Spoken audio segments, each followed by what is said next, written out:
You have a tough job tonight. I don't envy you. You're having to listen to a lot of the same stuff that you've been listening to for months from a lot of the very same people, I think. And I think what we've heard tonight, is a lot of the same of what we've been hearing before, that people are telling you in the most urgent terms that our water will be ruined if we allow fracking, or on the other hand, that the economy and our individual rights will be trod upon and abused if you don't allow fracking. A lot of people are saying these things are facts. But the truth is, I think you guys are intelligent enough to know the only real fact that we can be sure of is that people feel really strongly on both sides of this, and that it's a very complicated issue. And everything that happens in the economy or in the environment results from a number of different factors all occurring at once. For example, whether fracking even takes off here will be largely determined by natural gas prices and how much gas the companies find here. And on the other hand, whether fracking causes the disaster that so many people fear will be determined by how much drilling occurs and where it occurs, and a lot of other geological factors that we don't fully understand yet.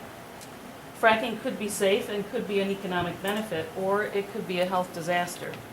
The challenge for you on the board is to figure out what to do given the fact that we just don't know what will happen. In that kind of situation, all you can do is try to do the least harm. What I mean by the least harm is to consider what might happen if you get it wrong. As I see it, there are two ways that you could get it wrong. You could get it wrong by enacting the tougher moratorium if, in fact, fracking is safe. In this case, some people will be harmed unnecessarily. Some people could have made some income on drilling, and maybe that would have really helped them. This might also have brought in more tax revenue. But if you get it wrong by enacting a weaker moratorium and fracking turns out not to be safe, I believe that you could actually physically harm me and my family. My house and many others in my neighborhood is downhill from the street and downhill from several planned drilling sites.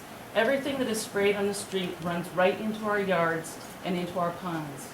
My house also sits only 8 inches above the water table. Last year during the floods, the bottom floor of my house was 6 inches underwater because the water table rose under our house 14 inches.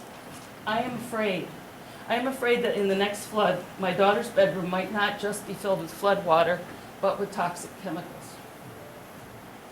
After the flood, we were advised by the health department to decontaminate our well because there was evidence that the runoff went into our well. In this kind of situation, it wouldn't even require a leak or a spill to contaminate my water, but just spraying and a flood. Now, I realize that this may not happen. Maybe we can frack without spraying chemicals on the street. Maybe there will be no more floods that take runoff into the water table and into my house. Maybe all drilling sites will be sealed and there never will be an accident or spill. I'm sorry. But I just hope you'll think carefully about this possibility.